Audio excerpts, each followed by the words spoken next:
Página 57. Ciervos Liberados, Paul Rodney Hilton, 1973. Los movimientos campesinos medievales y el levantamiento inglés de 1381.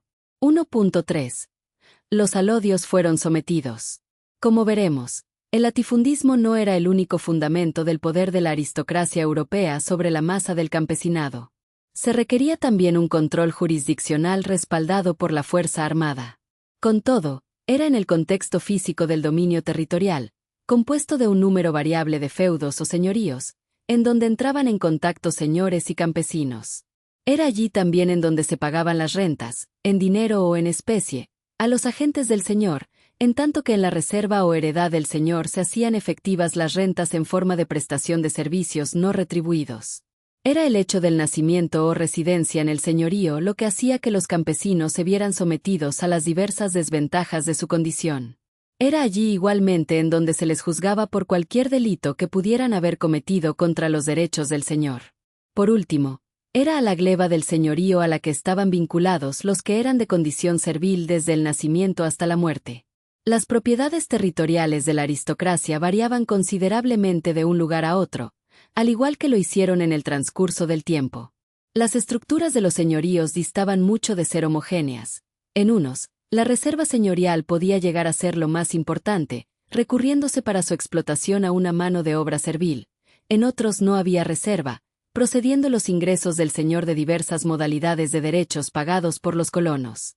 Algunos dominios comprendían docenas de señoríos, incluyéndose en ellos villas, bosques y grandes extensiones de terreno sin aprovechar. Otros consistían simplemente en un señorío a cuyo frente se hallaba un señor de modesta posición, llegando a haber a veces más de un señorío en una misma villa.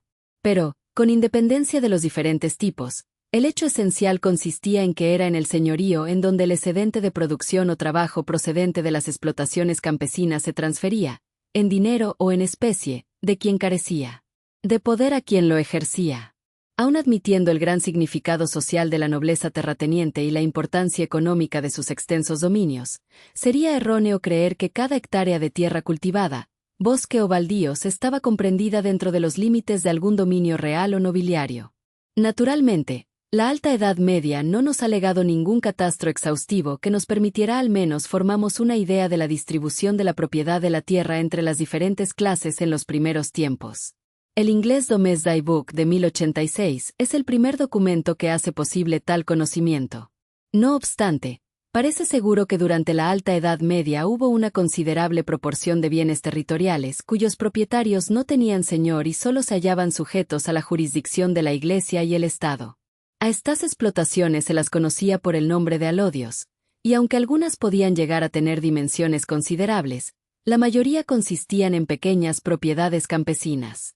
En la Edad Media, un alodio, allodium, era una forma de propiedad de la tierra en la que el dueño tenía dominio pleno y absoluto, libre de cargas señoriales o vínculos feudales. Era lo opuesto al feudo, pues no dependía de un señor ni implicaba prestaciones de vasallaje. Al extender, por compra o más frecuentemente por presiones, sus dominios los grandes señores terratenientes, fueron frecuentes las usurpaciones que hicieron de la propiedad alodial, de la que acabarían por adueñarse del todo, lo que debió ser más frecuente, que terminarían por absorber dentro de sus dominios en calidad de posesiones dependientes que seguían ocupadas por los antiguos propietarios independientes de las mismas. La absorción de la propiedad alodial fue una característica importante del desarrollo del feudalismo y la servidumbre. Desgraciadamente, un alodio suele mencionarse por primera vez en los documentos en el momento en que se convertía en posesión dependiente, es decir, al extender el título en que se hacía constar su entrega al terrateniente, por regla general una corporación eclesiástica, que la adquiría. Por lo que se deduce de este y otros testimonios parece que la propiedad alodial se hallaba muy extendida en Alemania, y otro tanto puede decirse de ciertas zonas de Francia, en concreto la región de Burdeos, el nordeste y Borgoña, por no mencionar más que unas pocas regiones. Puede afirmarse asimismo, casi con absoluta seguridad, que la propiedad alodial estaba muy extendida en la Inglaterra anglosajona en vísperas de la conquista normanda, a pesar del rápido crecimiento de los grandes dominios en el curso de los siglos X y XI. Pero la propiedad alodial se vio abolida por el derecho normando que solo reconocía posesiones dependientes, todas ellas bajo el control mediato o inmediato del rey. La erosión progresiva de la propiedad alodial, en especial de los alodios de los pequeños campesinos, trajo como consecuencia un incremento en el volumen de tierras de la nobleza y una reducción de la independencia de las comunidades campesinas. No obstante, se dio también una tendencia en la otra dirección, particularmente activa a partir del siglo XI. Esta tendencia era consecuencia directa del crecimiento demográfico, del aumento de la producción con destino al mercado y de una organización política más firme y ambiciosa por parte de la nobleza y de los reyes y príncipes gobernantes. Era una respuesta de los terratenientes a la búsqueda de tierras adicionales por parte de los campesinos, orientando esta avidez de nuevas tierras hacia la colonización de las zonas de bosque, monte bajo y terrenos pantanosos. El ejemplo mejor conocido es la expansión de la colonización alemana en la Europa central y oriental, en la que los grandes señores laicos y eclesiásticos obtuvieron concesiones de tierras o participaron en movimientos de conquista llevados a cabo en zonas forestales escasamente pobladas. A renglón seguido, pusieron en manos de agentes especiales el reclutamiento de campesinos procedentes de Renania y los Países Bajos para que se hicieran cargo de nuevas explotaciones y crearan nuevos asentamientos rurales. No fue un movimiento exclusivamente alemán, aunque se relacionaba con agresivas penetraciones alemanas en territorio eslavo, originándose así inmensos problemas que habían de estallar en el futuro. Asimismo, por aquellos tiempos, los príncipes eslavos organizaron empresas colonizadoras de carácter semejante. Además, todavía quedaban extensas zonas de bosque, pantano y baldíos en el oeste de Alemania, en Francia, en Inglaterra y hasta en la misma Italia, que se vieron inundadas por los excedentes demográficos de villas densamente pobladas situadas en zonas de viejos asentamientos.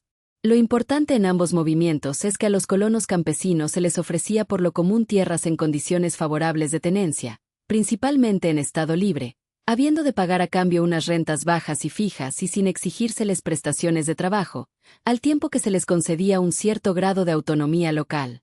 Así, mientras unos poseedores de alodios hacían entrega de las tierras familiares a la nobleza, otros campesinos adquirían, si no tenencias completamente libres e independientes, explotaciones sobre las que los terratenientes ejercían menor control que en el caso de las que se encontraban en los viejos núcleos de población. La creación de tenencias libres para los colonizadores y la supervivencia de los alodios, aun siendo importantes, no despojaban a la sociedad europea medieval de su carácter esencialmente nobiliario, que continuó siendo su principal característica social durante todo el periodo medieval, e incluso en siglos posteriores. Debemos, por tanto, tratar de describir las características de la nobleza terrateniente. Estas características son difíciles de definir, salvo que intentemos hacerlo con detenimiento, porque jamás fue la nobleza en ninguna época ni en ningún lugar una clase enteramente homogénea y porque cambió ostensiblemente durante el periodo de que nos ocupamos. Será necesario simplificar, y hacerlo, en la medida de lo posible, sin extraer conclusiones falsas. Una nota esencial de la nobleza medieval en todos los tiempos es que se trataba de una clase muy jerarquizada, no de una clase donde todos fueran iguales. En el siglo VI, al igual que en el XV, los miembros de los estratos superiores de la jerarquía nobiliaria, escasos en número, interrelacionados por lazos familiares y propietarios de inmensos dominios territoriales, no solo dominaban al resto de la sociedad, sino también al resto de la nobleza. Por lo general controlaban también la organización estatal, ya contara ésta con un aparato de poder primitivo o complejo, y a pesar de los frecuentes intentos de los gobernantes, cuya procedencia social se encuentra generalmente en este estrato superior, de hallar un contrapeso político a esta clase. Fuera de las filas de los grandes señores, el resto de la nobleza terrateniente estaba formado por familias que contaban con cuantiosas riquezas e influencia, así como por pequeños terratenientes cuyos recursos apenas si superaban a los de los campesinos más ricos. No debe creerse, sin embargo, que la jerarquía nobiliaria presentaba una moderada gradación que iba desde la grande a la no tan grande y así hasta los últimos niveles de la pequeña nobleza, pues la distancia existente entre la masa de notables locales y las escasas familias realmente poderosas era muy marcada. Así sucedió en el siglo VI cuando los estados bárbaros sucesores del imperio se vieron dominados por unas cuantas grandes familias, en las que se daba la fusión de la vieja aristocracia senatorial romana con los clanes nobles íntimamente relacionados con los merovingios y otras dinastías tribales germánicas detentadoras del poder. Así sucedió, igualmente, con la Reichsaristokratie del imperio carolingio en los siglos VIII y IX, un pequeño grupo de familias con grandes dominios e influencia tanto en Neustria como en Austrasia en marcado contraste con la posición de los notables de importancia meramente local.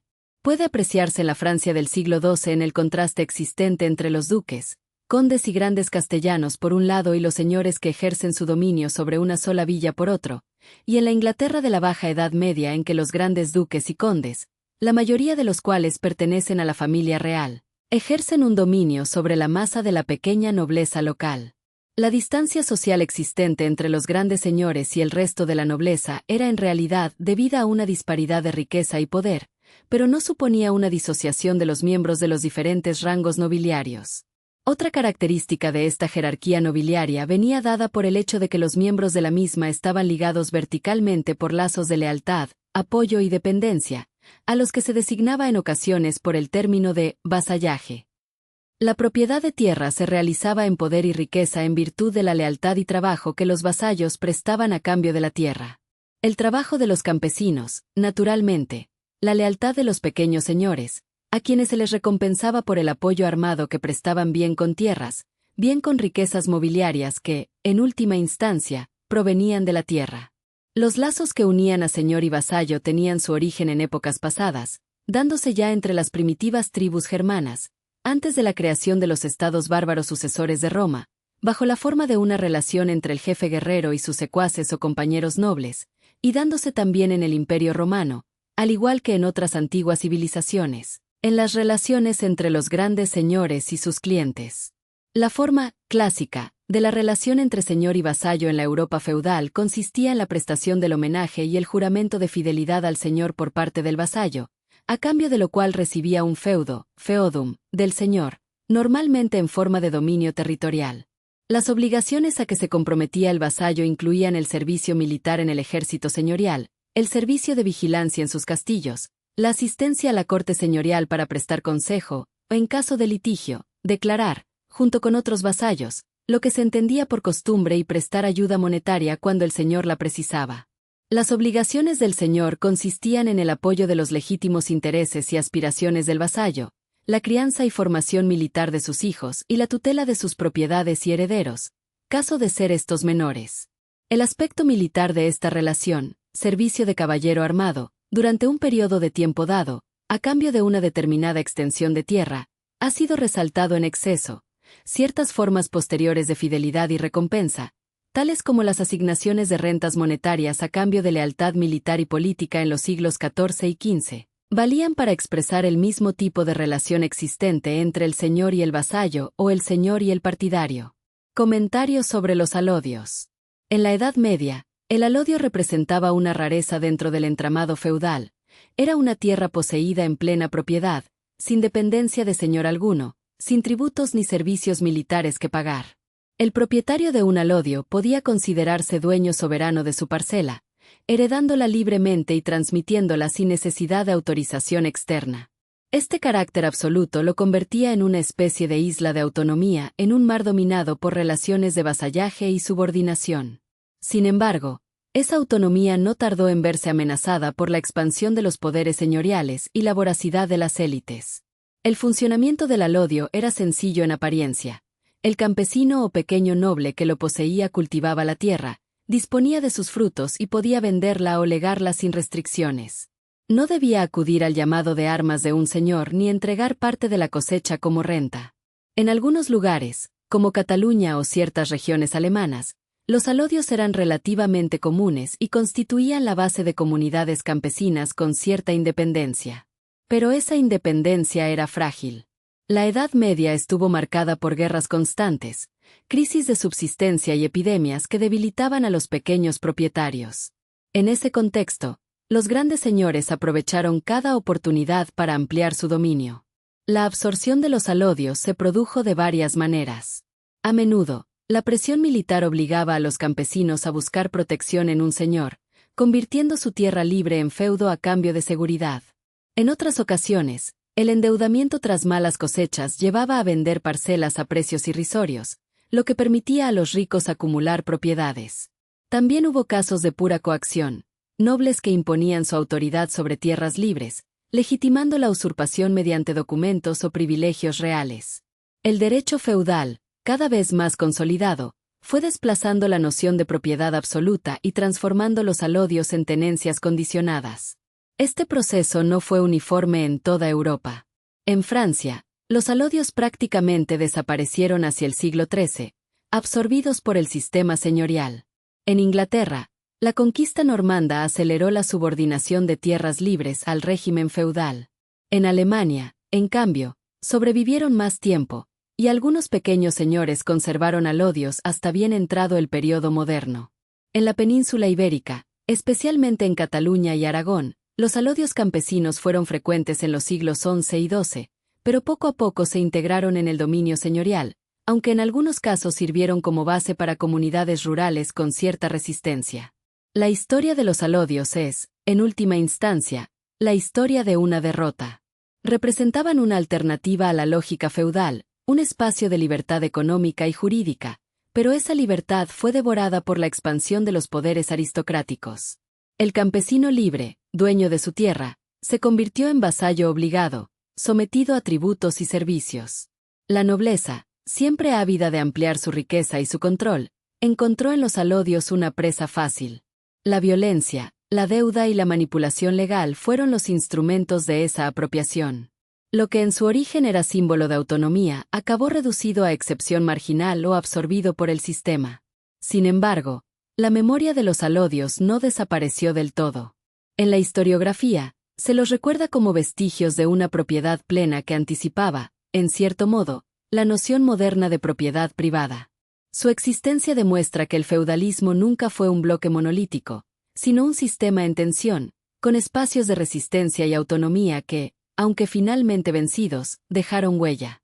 Los alodios fueron víctimas de la voracidad de los ricos y nobles, pero también testimonio de que, incluso en la Edad Media, hubo quienes intentaron vivir fuera de las cadenas del vasallaje. Página 63.